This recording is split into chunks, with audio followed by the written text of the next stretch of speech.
शब्बीर ने गुजरांवाला में एक ऐसी घरेलू लड़की को देखा है जो घर के अखराजात चलाने के लिए सिलाई कढ़ाई का काम करती थी। बाहर की दुनिया कैसी थी इसके बारे में वो बहुत ज्यादा नहीं जानती थी। अपने काम के सिलसिले में घर से बाहर निकलती थी और खामोशी से घर लौट आती थी, लेकिन एक रोज वो घर से ऐसे निकली कि लौट कर नहीं आई।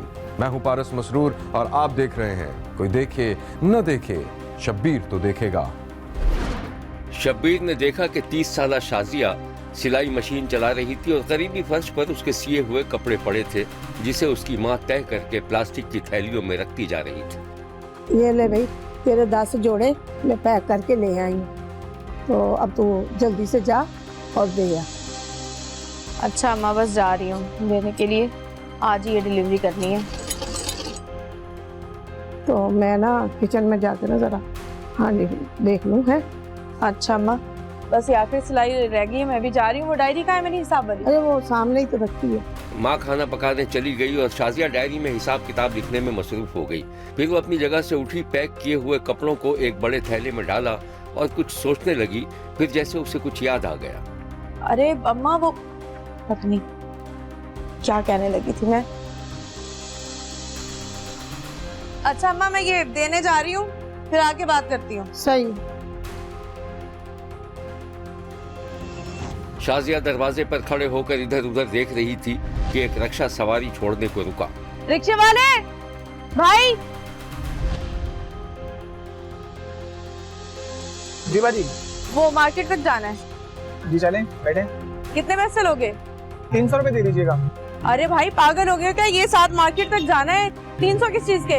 वो आपकी बात सही है, पेट्रोल इतना महंगा हो गया, यकीन करें वारा नहीं होता। भाई हम 150 दे के जाते हैं, 150 ले लो बस। आप 250 रुपए दे दीजिएगा, बैठ जाएं। आग ही लग गई है यहाँ तो रेटों को। ओ बा, अम्मा मैं जा रही हूँ, रिक्शा मिल गया। चलो भैया। शाजिया रक्शे में सामान रखकर सवार हो गई। फिर उसे एक बाजार में रक्शे वाले को पैसे देते देखा गया।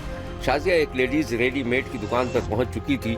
उसने अच्छी तरह से खुद को चादर में छुपाया हुआ था। ये लो आमिर भाई, 2 दिन की मेहनत। बहुत बहुत शुक्रिया। आप वक्त पर माल दे देती हैं, तभी हम आपसे काम करवाते हैं। अब और भी कुछ काम हो तो मुझे बताइएगा। हाँ, वो 2 सूट हैं, लेकिन वो कल तक लाजमी डिलीवर करना है। ठीक है, मैं बना दूंगी, थोड़ी पेमेंट बढ़ा दें। बहन आप फिक्र मत करें, आपको पैसे अच्छे ही मिलेंगे। आप मुझे बता दीजिएगा आपका हिसाब कितना हो गया। जी, ये इसमें हिसाब। छोटे, ये जाके जरा सेट से हिसाब लेकर आ जाए। बच्चा पर्चा लेकर दुकान के पिछले हिस्से में चला गया और जब वापस आया तो उसके हाथ में रकम थी। ये नहीं मेरी बहन, जरा इसको गौर से गिनिएगा।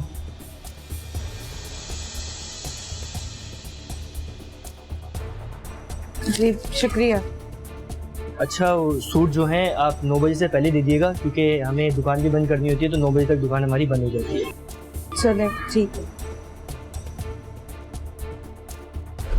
अपनी ईमानदारी और अच्छे काम की वजह से शाजिया की मार्केट में खासी नेकनामी थी और अक्सर उसे सिलाई का मटेरियल उधार भी मिल जाता था। काम के सिलसिले में शाजिया का राब्ता एक छोटे कारखानेदार से भी रहता था जो सिलाई का धागा सप्लाई करता था। एक दिन शब्बीर ने देखा कि जावेद उर्बुदी नामी धागा सप्लायर शाजिया का दरवाजा खटखटा रहा था। शाजिया घर के अंदर सीने परोने में मसरूफ थी, तो उसने मशीन रोकी और आने वाले के बारे में पूछा। जी आप कौन? मैं जावेद, आपने व्हाट्सएप पे धागों का ऑर्डर दिया था, मैं लाया हूँ। जी अब अंदर आ जाएं। शाजिया ने जल्दी से अपनी चादर दुरुस्त की और एक कुर्सी की झाड़ पोंछ के बाद उसने कारखानेदार को अंदर बुला लिया। आपने खामखा जहमत की, मैं कारखाने पे आके खुद ले जाती। अरे जहमत किस बात की, आपको जब भी जरूरत हो ना माल की, आप मुझे व्हाट्सएप कर दीजिए करें, मैं आ जाया करूँगा। चले ठीक है। पैसे कितने हो गए? वैसे 6000। 6000।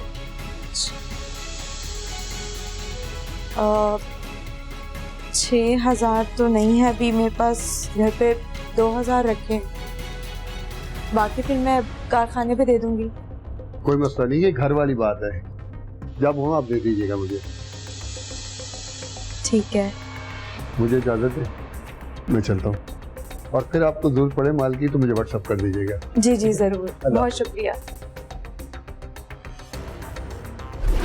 कारखानेदार जावेद उर्फ बूदी शाजिया को देखकर उसका दीवाना हो गया था, लेकिन उसने शाजिया को एहसास तक नहीं होने दिया कि वो दिल में क्या सोच रहा था। शब्बीर ने देखा कि धागे के कारखाने में दीगर कारीगरों के दरमियान उसका भाई भी काम कर रहा था। बोलो, अरे बात तो सुन इधर। सब खैर है ना? सब खैर है तो मेरी बात तो सुन इधर। अल्लाह खैर करे। यार कुछ लड़की है ना शाजिया, हाँ हाँ, जो हमसे धागे खरीदती है। आज उसके घर गया था, दिल लूट लिया उसने मेरा। भाई यहाँ कारोबार कर रहे हो कि दिल फेंक रहे हो? भाभी को पता लग गया ना तो घर पे जूते पड़ेंगे, जूते। पास नहीं कर यार, अगर वो शादीशुदा लड़की नहीं है ना तो फिर मैं हर हाल में उससे शादी करूंगा। हाँ हाँ, जैसे वो फारिग बैठी है और एक शादीशुदा मर्द से वो शादी करेगी। तुझे हर हाल में मेरा साथ देना होगा। अच्छा अच्छा, अब मैं अपना काम कर लूँ? कर ले तू।